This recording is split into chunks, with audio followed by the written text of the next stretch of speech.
गुरुर्ब्रह्मा गुरुर्विष्णुर् गुरुर्ब्रह्मा गुरुर्विष्णुर् गुरुर्देवो महेश्वरः गुरुर्देवो महेश्वरः गुरुसाक्षात् परब्रह्म गुरुर्साक्षात् परब्रह्म तस्मै श्री गुरवे नमः तस्मै श्री गुरवे नमः। यदा यदा हि धर्मस्य ग्लानिर्भवति भारत अभ्युत्थानं धर्मस्य तदात्मानं सृजाम्यहम् परित्राणाय साधूनां विनाशाय च दुष्कृतां धर्म संस्थापनार्थाय संभवामि युगे युगे। प्रेम से बोलो श्री कृष्ण भगवान की जय। एक बार बोल दो ना राधे राधे। मित्रों, मैं आचार्य श्री राजेंद्र कुमार सूर्यवंशी भगवान श्री कृष्ण की चरणों की धूल उनका शिष्य भगवान के मुख के द्वारा भागवत गीता यथारूपम 18 अध्याय संपूर्ण प्रस्तुति की जा रही है। मित्रों, प्रारंभ करते हैं। अध्याय 2 चल रहा है, गीता का सार। प्रेम से बोलो श्री कृष्ण भगवान की जय। मित्रों, पिछले धारावाहिक में हमने आपको बतलाया था कि तात्पर्य बतलाया था मुक्त जीवों का संबंध उस स्थान से होता है जहां भौतिक कष्ट नहीं होते। भागवत में 10, 14 और 58 में कहा गया है, समासिरता ए पद पल्लव पूम मत्त पंद पुष्ययस मुरारे भावन बुद्धि अवत्र सद पद अपर पद पद पंद यद विपदा नाते श्याम है। मित्रों, ये श्लोक यहाँ तक हमने आपको पिछले धारावाहिक में सुनाया था। इसके आगे अर्थात मतलब जिसने उन भगवान के आचरण कमल रूपी नाव को ग्रहण कर लिया है, जो दृश्य जगत के आश्रय है और मुकुंद नाम से विख्यात है, अर्थात मुक्ति के दाता हैं, इसके लिए यह भवसागर गोखुर में समाये जल के समान है। उसका लक्ष्य पदम है, अर्थात यह स्थान जहाँ भौतिक कष्ट नहीं है या कि वैकुंठ है, वह स्थान नहीं जहाँ पद पद पर संकट हो। अज्ञानवश मनुष्य यह नहीं समझ पाता कि यह भौतिक जगत ऐसा दुखमय स्थान है जहाँ पद पद पर संकट है। केवल अज्ञानतावश अल्प ज्ञानी पुरुष यह सोच करके कर्मों से वे सुखी रह सकेंगे, साकाम कर्म करते हुए स्थिति को सहन करते हैं। उन्हें यह ज्ञात नहीं है कि इस संसार में कहीं भी कोई भी शरीर दुखों से रहित नहीं है। संसार में सर्वत्र जीवन के दुख, जन्म, मृत्यु, जरा तथा व्याधि विद्यमान है, किंतु जो अपने अवास्तविक स्वरूप को समझ लेता है और इस प्रकार भगवान की स्थिति को समझ लेता है, वही भगवान के प्रेम भक्ति में लगता है। फलस्वरूप वह वैकुंठ लोक जाने का अधिकारी बन जाता है, जहाँ ना तो भौतिक कष्ट में जीवन है, ना ही काल का प्रभाव तथा मृत्यु है।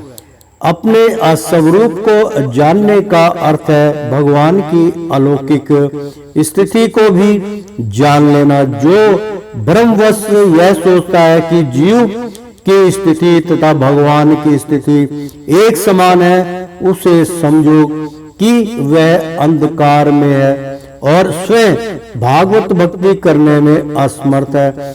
वह अपने आप को प्रभु मान लेता है। और इस तरह जन्म मृत्यु की पुनरावृत्ति का पथ चुन लेता है। किंतु जो यह समझने की चेष्टा करता है और ये समझता है और समझते हुए कि उसकी स्थिति सेवक की है, अपने को भगवान की सेवा में लगा रहता है, वह तुरंत ही वैकुंठ लोक जाने का अधिकारी बन जाता है। भगवान की सेवा कर्म योग या बुद्धि योग कहलाती है, जिसे स्पष्ट शब्दों में भागवत भक्ति कहते हैं। यदा ते अमोह कालिन बुद्धि अवर्तिता ऋष्यति तदा गंतासी निर्वेदना सूत्र व्याहसा अरितुह सह चाह। अर्थात मित्रों, यदा जब ते तुम्हारा मोह के कलीलम घने अजंगल को बुद्धि में दिव्य सेवा व्यतीत ऋष्याति पार कर जाती है, तदा उस समय गंता असी तुम जाओगे। निवेदम विरक्त को श्रोत्रव्यस्य सुनने योग्य के प्रति अरित्यस्य है, सुने हुए का चा अभी अनुवाद। जब तुम्हारी बुद्धि मोह रूपी असंगन वन को पार कर जाएगी तो तुम सुने हुए तथा सुनने योग्य सबके प्रति अमान्य मस्त हो जाओगे।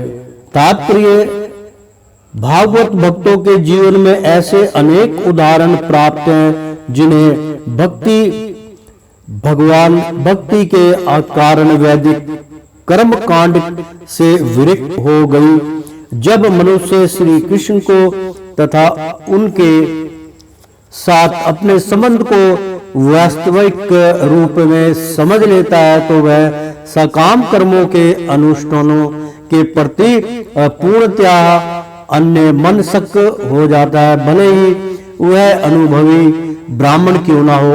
भक्त परंपरा के महान भक्त तथा आचार्य श्री महादेव मिंद्रपुरी का कहना है, संध्या वंदना, बहुत अच्छा श्लोक है मित्रों, संध्या वंदनन भद्रमस्तु भवतो भो स्नान दुभ्या नमो भो अदेवाः पित्तश्च तप्रण विधो न शम अशम्यातम यत्र कवापिह निषद्दः यादव कुलोत्तमस्य कंसदिषु असम्माहार सम्मारमग हराम हरमिहियात् तद्दलन्ह मन्या अकिमेने ये नमः।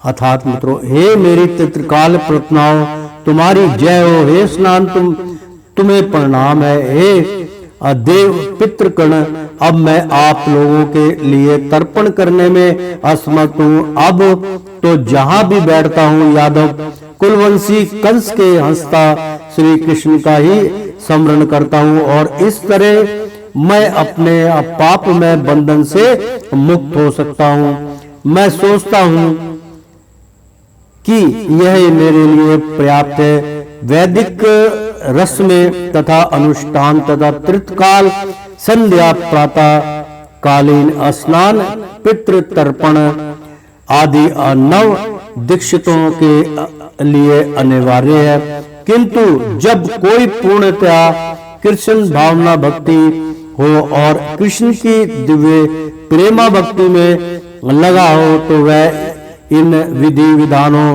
के प्रति उदासीन हो जाता है, क्योंकि उसे पहले ही सिद्धि प्राप्त हो चुकी होती है। यदि कोई परमेश्वर कृष्ण की सेवा करके ज्ञान को प्राप्त होता है तो उसे शास्त्रों में वर्णित विभिन्न प्रकार की तपस्याएं तथा यज्ञ करने की आवश्यकता नहीं रह जाती। इसी प्रकार जो ये नहीं समझता कि वेदों का उद्देश्य कृष्ण तक पहुंचाना है और अपने आप को अनुष्ठान आदि में व्यस्त रखता है, वह केवल अपना समय नष्ट करता है। कृष्ण भावना भक्ति व्यक्ति शब्द ब्रह्मा की सीमा या वेदों तथा उपनिषदों की परिधि को भी अल्लांघ जाते हैं। रुत्रिया विप्रातिपन्ना ते यदास्तास्यायति निष्कलः असमाध्यावचला बुद्धि असत्य ददा योग में वापनस्यायशिहा। अर्थात मित्रों, रुति वैदिक ज्ञान के अप्रिय त्रिपुराना कर्म फलों से प्रभावित हुए बिना तुम्हारा यदा जब स्थायति छित्र हो जाएगा। निश्चला एक निष्ठ समाधो दिव्य चेतना या कृष्ण भावना में अंचला स्थिर बुद्धि तथा तब योगम आत्मा साक्षात्कार अवाप्याशी तुम प्राप्त करोगे। अनुवाद: जब तुम्हारा मन वेदों की अलंकारमयी भाषा से विचलित न हो और वह आत्म साक्षात्कार की समाधि में स्थिर हो जाए, तब तुम्हें दिव्य चेतना प्राप्त हो जाएगी। तात्पर्य कोई समाधि में है, इस कथन का अर्थ यह होता है कि वह पूर्णतया कृष्ण भावना भवित है, अर्थात उसने पूर्ण समाधि में ब्रह्मा परमात्मा तथा भगवान को प्राप्त कर लिया है। आत्म साक्षात्कार की सर्वोच्च सिद्धि यह जान लेना है कि मनुष्य कृष्ण का शाश्वत दास है और उसका एकमात्र कर्तव्य कृष्ण भावना में अपने सारे कर्म करना है।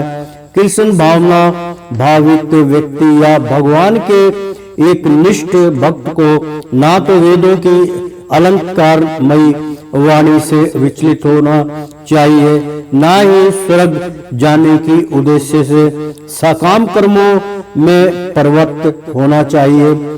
कृष्ण भावना के मनुष्य कृष्ण के आसन्न ध्येय में रहता है और कृष्ण से प्राप्त सारे आदेश उस दिव्य अवस्था में समझे जा सकते हैं। ऐसे कार्यों के परिणाम स्वरूप निश्चयतामक ज्ञान की प्राप्ति निश्चित है। उसे कृष्ण या उसके प्रतिनिधि गुरु की आज्ञाओं का पालन मात्र करना होगा। अर्जुन वाच: इसित प्रज्ञस्यः का भाषा समाधिस्थ सत्यः सह केशव असित की प्रभाषित किमासित वर्जित किम्यः। अर्थात मतलब अर्जुन ने कहा, स्थित प्रज्ञ से कृष्ण भावना में स्थिर हुए व्यक्ति की का क्या भाषा समाधि स्वस्थ है।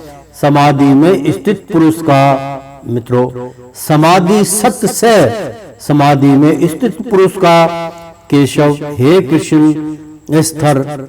स्थित थी।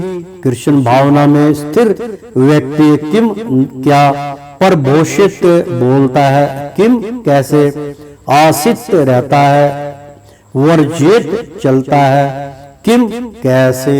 अर्जुन ने कहा, हे कृष्ण अध्यात्म में लीन चेतना वाले व्यक्ति स्थित प्रज्ञ के क्या लक्षण है, यह कैसे बोलता है तथा उसकी भाषा क्या है, वह किस तरह बैठता और चलता है।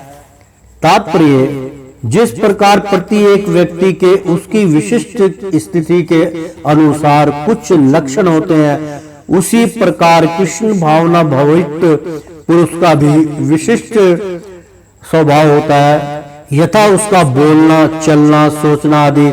जिस प्रकार धनी पुरुष के कुछ लक्षण होते हैं जिनसे वह धनवान जाना जाता है, जिस तरह रोगी अपने रोग के लक्षणों से अरुगुण जाना जाता है या कि विद्वान अपने गुणों से विद्वान जाना जाता है, उसी तरह कृष्ण की दिव्य चेतना से युक्त व्यक्ति अपने विशिष्ट लक्षणों से जाना जाता है। इन लक्षणों को भागवत गीता से जाना जा सकता है, किंतु सबसे महत्वपूर्ण यह है कि कृष्ण भावना भक्ति व्यक्ति किस तरह अब बोलता है, क्योंकि वाणी ही किसी मनुष्य का सबसे महत्वपूर्ण गुण है। कहा जाता है हे कि मूर्ख का पता तब तक नहीं लगता जब तक वह बोलता नहीं। एक बने ठने मूर्ख को तब तक नहीं पहचाना जा सकता जब तक वह बोले नहीं, किंतु बोलते ही उसका यथार्थ रूप प्रकट हो जाता है। कृष्ण भावना भक्ति व्यक्ति का स्वर प्रमुख लक्षण यह है कि वह केवल कृष्ण तथा उन्हीं से संबंध विषयों के बारे में बोलता है। फिर तो अन्य लक्षण स्वयं प्रकट हो जाते हैं जिनका उल्लेख आगे किया गया है। प्रेम से बोलो नारायण। श्री भगवान उवाच, प्रभु कहते हैं प्रजहाति यदा कमनस्य वनात् पात्र मनोगतान आत्मने वे आत्ममना तुष्ट स्थित प्रज्ञ सत्य दोष चत्यते। अर्थात मित्रों, श्री भगवान वाच, श्री भगवान ने कहा प्रज हाथी त्यागता है यदा जब कमान इंद्र तृप्ति इच्छाएं सर्वाण सभी प्रकार के पात्र एवं अपृथा पुत्र मन गतान मनोरथ का आत्मनि आत्म की शुद्ध अवस्था में एवं निश्चय ही आत्मना विशुद्ध मन से तुष्ट संतुष्ट प्रसन्न स्थित प्रज्ञा अध्यात्म में स्थित तदा उस समय तब उच्यते कहा जाता है। अनुवाद, श्री भगवान ने कहा हे पार्थ, जब मनुष्य मनोरथ से उत्पन्न होने वाली इंद्रिय तृप्त की समस्त कामनाओं का परित्याग कर देता है और जब इस तरह से विशुद्ध हुआ उसका मन आत्म में संतोष प्राप्त करता है तो वह विशुद्ध दिव्य चेतना को प्राप्त स्थित प्रज्ञ कहा जाता है। बहुत ही मित्रों सुंदर यहाँ पे अनुवाद था। मैं इसका उच्चारण करके मैं बतला देता हूँ, 1 मिनट में उच्चारण करता हूँ। मित्रों, भगवान श्री कृष्ण ने कहा, श्री भगवान ने कहा यानी कि भगवान श्री कृष्ण ने कहा ए पात्र, मतलब अर्जुन को कहा ए पात्र, जब मनुष्य मनोरथ से उत्पन्न मतलब अपनी कोई चाहत होती है, अपना उसकी मन से कोई इच्छा उत्पन्न होती है, तो जब मनुष्य मनोरथ से उत्पन्न होने वाली इंद्रिय तृप्ति मतलब अपने जो अंतःकरण में इच्छाएं हैं कि समस्त कामनाओं मतलब उनका सारा जितना भी कार्य है उसकी कामना कृत का जो उसकी कामना है उसकी तृष्णा है उसका प्रतित्याग कर देता है कि मेरी अब कोई कामना नहीं, केवल हरि सुमरन करूंगा। और जब इस तरह से विशुद्ध हुआ उसका मन मतलब उन सब चीजों से विशुद्ध हो जाता है, हुआ उसका मन आत्म में संतोष प्राप्त करता है, मतलब वो आत्मा के अधीन हो जाता है, प्राप्त करता है, जो वह विशुद्ध दिव्य चेतना मतलब जो उससे अशुद्ध हुई दिव्य चेतना जो है हमारी, जो बार बार हमारा चेतन जो है चेतना को प्राप्त मतलब दिव्य चेतन मतलब दिव्य दृष्टि चेतन जहाँ पे भगवान के दर्शन होते हैं मित्रों को प्राप्त स्थित प्रज्ञ मतलब एक दृढ़ संकल्प उसको कहा जाता है। तो प्रेम से बोलो श्री कृष्ण भगवान की जय। तात्पर्य यह है मित्रों, श्रीमद् भागवत पुष्टि करता है कि जो मनुष्य पूर्णतया कृष्ण भावना भावित या भागवत भक्त होता है उसमें महर्षियों के समस्त सद्गुण पाए जाते हैं, किंतु जो व्यक्ति अध्यात्म में स्थित नहीं होते और नहीं होता उसमें एक भी योग्यता नहीं होती, क्योंकि वह अपने मनोरथ पर ही आश्रित रहता है। फलत यहाँ यह ठीक ही कहा गया है कि व्यक्ति को मनोरथ द्वारा कल्पित सारी विषय वासनाओं को त्यागना होता है। कृत्रिम साधन से उनको रोक पाना संभव नहीं, किंतु यदि कोई कृष्ण भावना अमृत वासनाओं में लगा हो तो सारी विषय वासनाएं संवंत बिना किसी प्रयास के दब जाती हैं। अतः मनुष्य को बिना किसी झिझक के कृष्ण भावनामृत में लगाना होगा, क्योंकि यह भक्ति उसे दिव्य चेतना प्राप्त करने में सहायक होगी। अत्यधिक उन्नत जीवनात्मा महात्मा अपने आप को परमेश्वर का शाश्वत दास मानकर आत्मतुष्ट रहता है। ऐसे आध्यात्मिक पुरुष के पास भौतिकता से उत्पन्न एक भी विषय वासना पटक नहीं पाती। वह अपने को निरंतर भगवान का सेवक मानते हुए सहज रूप में सदैव प्रसन्न रहता है। दुखे सो वनु अदृग्य मनः सुखे असु विगत सप्रह वित्राराग भय क्रोधा अस्तित्व धीमु अनिरुच्यते है। अर्थात मित्रों, दुख खेसु तीनों तापों में अनुदिन मना मन में विचलित हुआ बिना, असुख शिव असुख में विगत सब्र रुचि रहित होने, वित्तया से मुक्त राग आसक्ति भय क्रोधा तथा क्रोध स्थिर मन वाला मुनि ऋषि उच्चते कहलाता है। अनुवाद: जो त्रय तापों के होने पर भी मन में विचलित नहीं होता अथवा सुख में प्रसन्न नहीं होता और जो आसक्ति भय तथा क्रोध से मुक्त है, वह स्थिर मन वाला संत कहलाता है। तात्पर्य: मुनि शब्द का अर्थ है वह जो सुख चिंतन के लिए मन को अनेक प्रकार से उद्वेलित करे किंतु किसी तथ्य पर ना पहुंच सके। कहा जाता है कि प्रत्येक मुनि का अपना अपना दृष्टिकोण होता है और जब तक एक मुनि अन्य मुनियों से भिन्न ना हो तब तक उसे वास्तविक मुनि नहीं कहा जा सकता। ना चासा वृष यशर्या मंत ना अवित्रम महाभारत वन प्रव 313 117। किंतु जिस स्थिति भी मुनि का भगवान ने यहाँ उल्लेख किया है यह मान्य मुनि से भिन्न है। अस्तित्व धी मुनि सदैव कृष्ण भावना भावित रहता है, क्योंकि वह सारे सुजात्मक चिंतन पूरा कर चुका होता है। वह प्रशांत निषेध मनोरथंतर स्तोत्र रतन 43 कहलाता है, या जिसने सुख चिंतन की अवस्था पार कर ली है और इस निष्कर्ष पर पहुंचा है कि भगवान श्री कृष्ण या वासुदेव ही सब कुछ है। वासुदेव सर्वामिति सा महात्मा सुदृढ़ वह निश्चित ही चित्त मुनि कहलाता है। ऐसा कृष्ण भावना भक्ति व्यक्ति तीनों तापों के संघात से तनिक भी विचलित नहीं होता, क्योंकि वह इन कष्टों तापों को भगवत कृपा के रूप में लेता है और पूर्व पापों के कारण अपने को अधिक कष्ट के लिए योग्य मानता है और वह देखता है कि उसके सारे सुख भागवत कृपा से अरंच मात्र रह जाते हैं। इसी प्रकार जब वह सुखी हो जाता है और सुखी होता है तो अपने को सुख के लिए अयोग्य मानकर इसका भी श्रेय भगवान को देता है।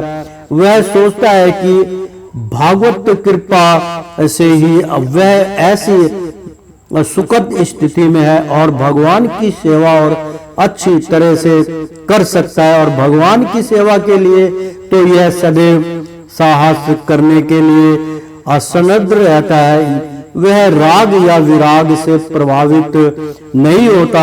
राग का अर्थ होता है अपनी इंद्रियां तृप्त के लिए वस्तुओं को ग्रहण करना और विराग का अर्थ है ऐसी ऐन्द्रिक आसक्ति का अभाव। किंतु कृष्ण भावना अमृत में स्थिर व्यक्ति में यह राग होता है, ना विराग, क्योंकि उसका पूरा जीवन ही भगत सेवा में आप्त रहता है। फलत सारे प्रयास असफल रहने पर भी वह कुद्र नहीं होता, चाहे विजय हो ना हो। कृष्ण भावना भगवान भवित व्यक्ति अपने असंकल्प का पक्का होता है। यहाँ सुरत्रानाभि स्नेह हस्त तत्र प्रापाय शुभाशुभम नभिनंदते अनाद्रेषित सत्य प्रज्ञा प्रतिष्ठा। अर्थात मित्रों, या जो सर्वत्र सभी जगह अनिअभिष्ण है, स्नेह शून्य, तत् उस प्राप्य है, प्राप्त करके अशुभ अच्छा, अशुभ या अशुभ में बुरा अन्ना कभी नहीं। अभिनंदनती प्रशंसा करता है, ना कभी नहीं। द्वेष की देशु करना, ईर्षा करना। तस्य उसका प्रज्ञा पूर्ण ज्ञान, प्रज्ञा पूर्ण ज्ञान, प्रतिष्ठा अचला। अनुवाद, इस भौतिक जगत में जो व्यक्ति ना तो शुभ की प्राप्ति से हर्षित होता है और ना अशुभ के प्राप्त होने पर उसे घृणा करता है, वह पूर्ण अज्ञान में स्थिर होता है। तात्पर्य, भौतिक जगत में सदा ही कुछ ना कुछ उथल पुथल होती रहती है, उसका परिणाम अच्छा हो चाहे बुरा। जो ऐसी उथल पुथल से विचलित नहीं होता, जो अच्छे शुभ या बुरे अशुभ से अप्रभावित रहता है, उसे कृष्ण भावनामृत में स्थिर समझना चाहिए। जब तक मनुष्य भौतिक संसार में है, तब तक अच्छाई या बुराई की संभावना रहती है, क्योंकि यह संसार दैत्य दुर्योधनों से पूर्ण है। किंतु जो कृपण भगवान अमृत में स्थिर है, वह अच्छाई या बुराई से अछूता रहता है, क्योंकि उसका सरोकार कृष्ण से रहता है, जो स्वर मंगलमय है। ऐसे कृष्ण भावना अमृत से मनुष्य पूर्ण ज्ञान की स्थिति प्राप्त कर लेता है, जिसे समाधि कहते हैं। यदा संदर्ते कुमोर षण्डका निवास वर्षया इंद्रियाण्यनिंद्रियों यत्रे सभासत्तया प्रज्ञा प्रतिष्ठा। यदा जब असंहरते समेट लेता है चाह भी, अयम यह कूर्म कछुआ अडगनी अंग इव दृष्ट सदृश स्वर्ग एक साथ इंद्रियां इंद्रिय अथिर में इंद्रियों विषयों से असत्य तत्से उसकी अप्रज्ञा चेतना प्रतिष्ठा स्थिर। अनुवाद, जिस प्रकार कछुआ अपने अंगों को संकुचित करके खोल के भीतर कर लेता है, उसी तरह जो मनुष्य अपनी इंद्रियों को इंद्रिया विषयों से खींच लेता है, वह पूर्ण चेतना में दृढ़ता पूर्वक स्थिर होता है। प्रेम से बोलो श्री कृष्ण भगवान की जय।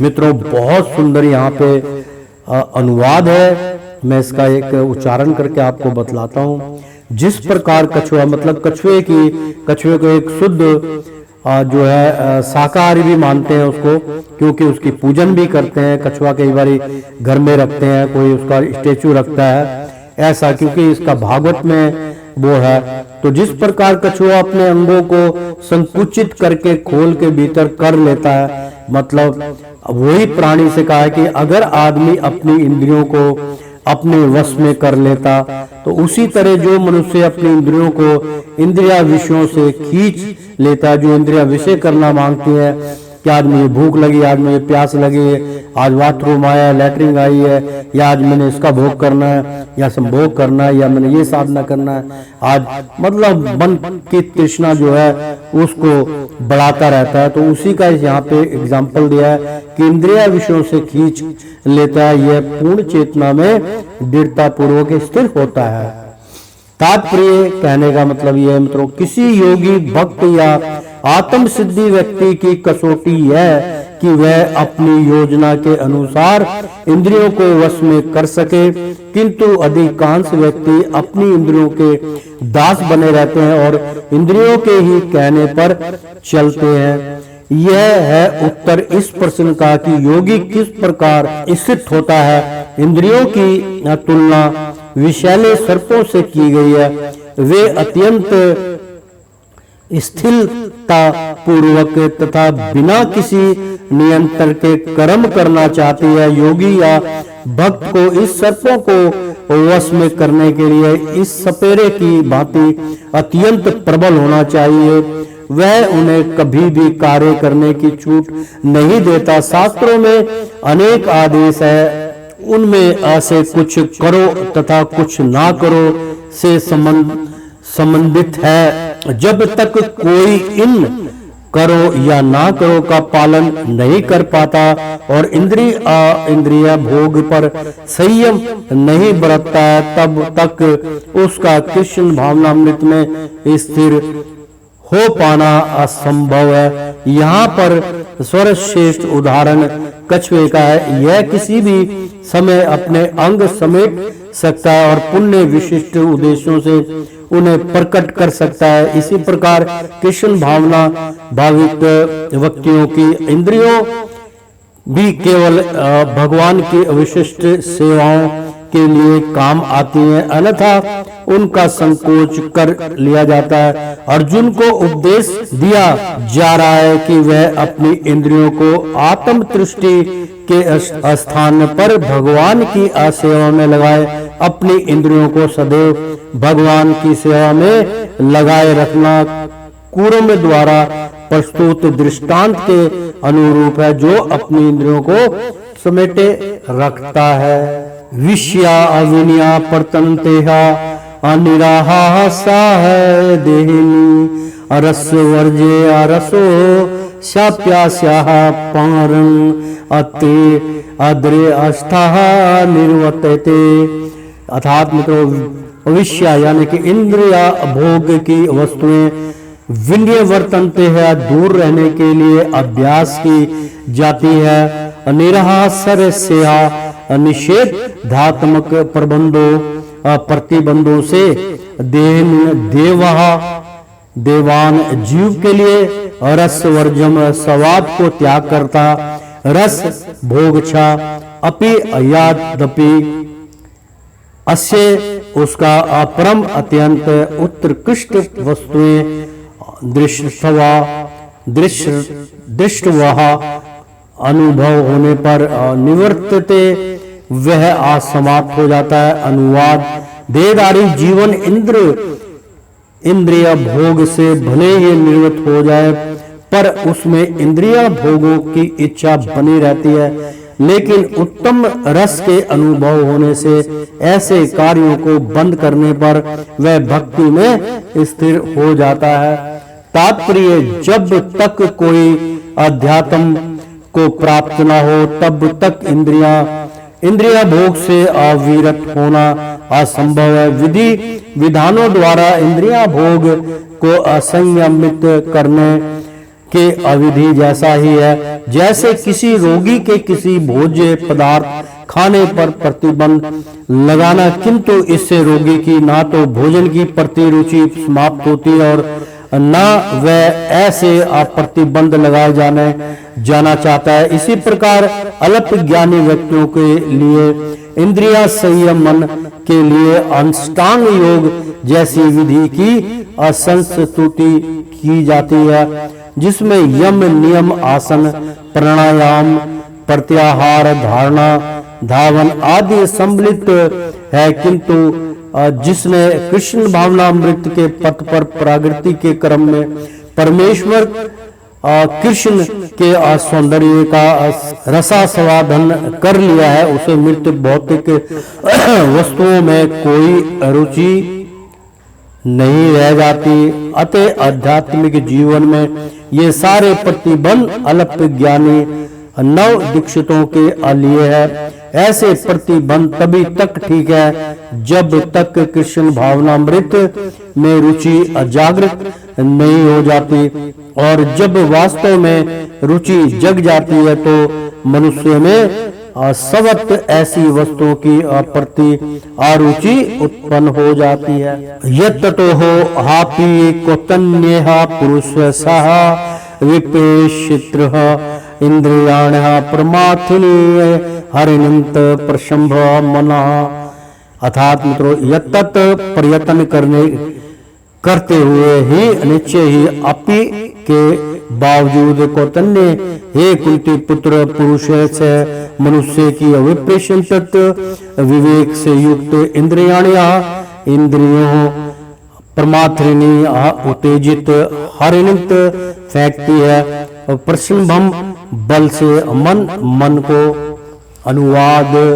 हे अर्जुन, इंद्रियां इतनी प्रबल तथा वेगवान है कि वे उसे विवेकी पुरुष के मन को भी बलपूर्वक हर लेती है, जो उन्हें वश में करने का प्रयत्न करता है। तात्पर्य, अनेक विद्वान ऋषि दर्शनाक तथा अध्यात्मवादी इंद्रियों को वश में करने का प्रयत्न करते हैं, किंतु उनमें से बड़ा भी कभी कभी विचलित मन के कारण इंद्रिय भोग का लक्षण और लक्ष्य बन जाता है। यहाँ तक कि विश्वामित्र जैसे महर्षि तथा पूर्ण योगी को भी मेनका के साथ विश्व भोग में प्रवृत्त होना पड़ा। यद्यपि वे इंद्रिय निग्रह के लिए कठिन तपस्या तथा योग कर रहे थे।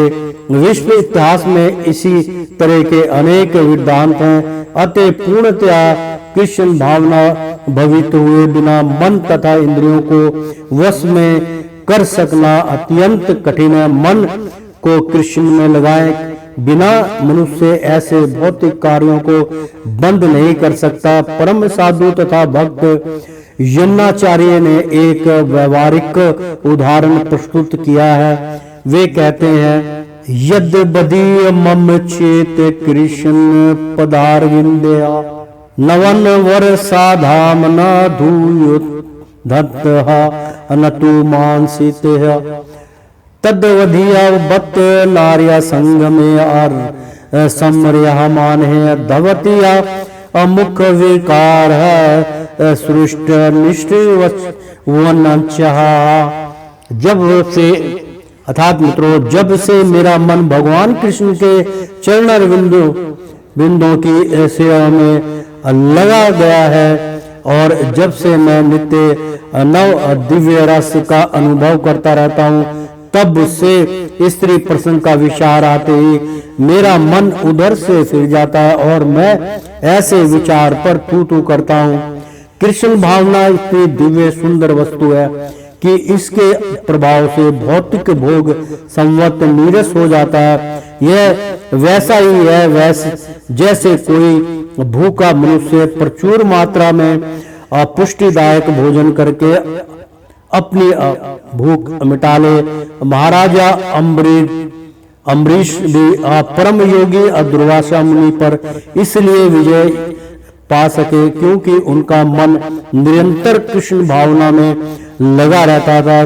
सदैव वह मन कृष्ण पदार विंद्रियों हो 85 ही वैकुंठ गुणानुगुण तन तानिया सर्वाणिया संयमय युक्त आसित पत्तपरः मतपरः वसे ही यसे इंद्रियाणिया तस्य प्रज्ञा प्रतिष्ठा ताकि उस इंद्रियों को आसवाणी समस्त संयमय वश में करने युक्ता लगा हुआ आसित स्थित होकर होना चाहिए।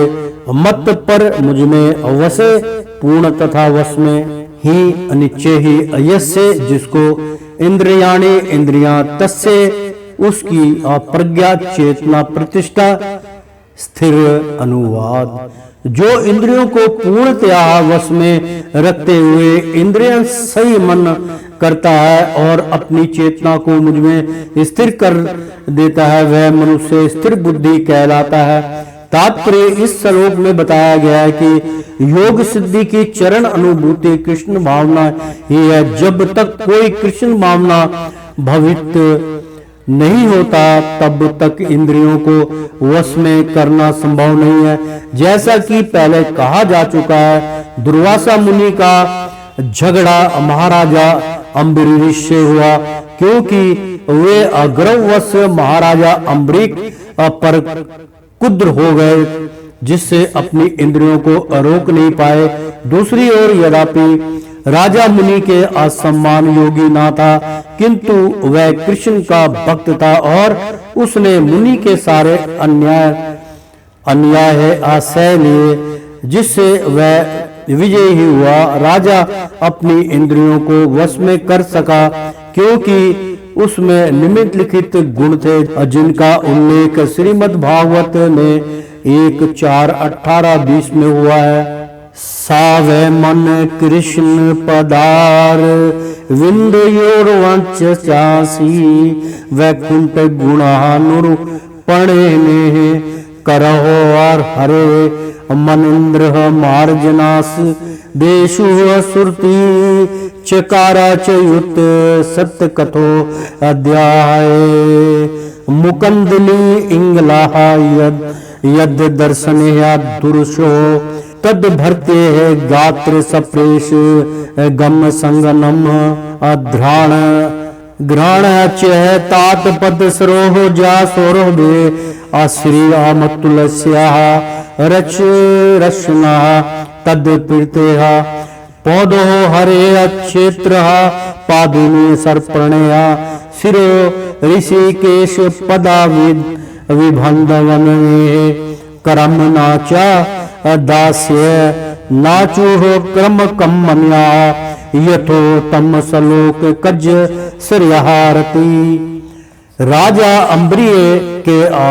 अम्बरीश के अपना मन भगवान कृष्ण के चरण बिंदु पर स्थिर कर दिया। अपनी वाणी भगवान के धाम की चर्चा करने में लगा दी। अपने कर्मों को भगवान की लीलाओं के सुनने में, अपने हाथों को भगवान का मंदिर साफ करने में, अपनी आंखों को भगवान का स्वरूप देखने में, अपने शरीर को भक्त के शरीर का स्पर्श करने में, अपनी नाक को भगवान के चरण बिंदुओं पर भेंट किए गए फूलों की गंध सूंघने में, अपनी जीभ को उन्हें आपृत तुलसी दलों का आस्वाद करने में, अपने पांव को जहां जहां भगवान के मंदिर उन स्थानों की यात्रा करने में, अपने सिर को भगवान को नमस्कार करने में तथा अपनी इच्छाओं को भगवान की इच्छाओं को पूरा करने में लगा दिया। और इन गुणों के कारण वे भगवान के मत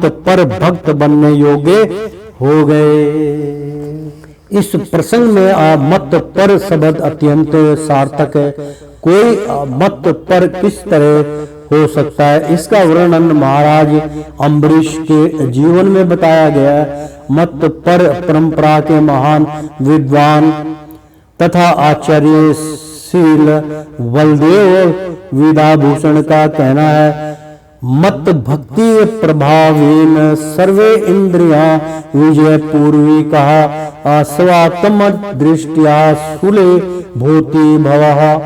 इंद्रियों को केवल कृष्ण की भक्ति के बल से वश में किया जा सकता है। कभी कभी अग्नि का भी उदाहरण दिया जाता है। जिस प्रकार जलती हुई अग्नि कमरे के भीतर की सारी वस्तुएं जला देती है, उसी प्रकार योगी के हृदय में स्थित भगवान विष्णु सारे मलों को जला देते हैं। योग सूत्र भी विष्णु का ध्यान आवश्यक बताता है, सुनने का नहीं। तथा कथित योगी जो विष्णु पद को छोड़कर अन्य किसी वस्तु का ध्यान धरते हैं, वे केवल मृग मरीचिकाओं की खोज में वृथा ही अपना समय गंवाते हैं। हमें कृष्ण भावना भवित होना चाहिए, भगवान के प्रति अनुरक्त होना चाहिए।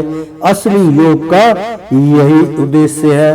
तो श्रीमन नारायण नारायण हरि हरि, ओ श्रीमन नारायण नारायण हरि हरि। तेरी लीला सबसे न्यारी न्यारी बोलो हरि हरि। ओ श्रीमन नारायण नारायण हरि हरि। ओ विष्णु नारायण नारायण हरि हरि। ओ लक्ष्मी नारायण नारायण हरि हरि। मित्रों भक्तों, एक बार बोल दो ना राधे राधे कृष्णम कृष्णम।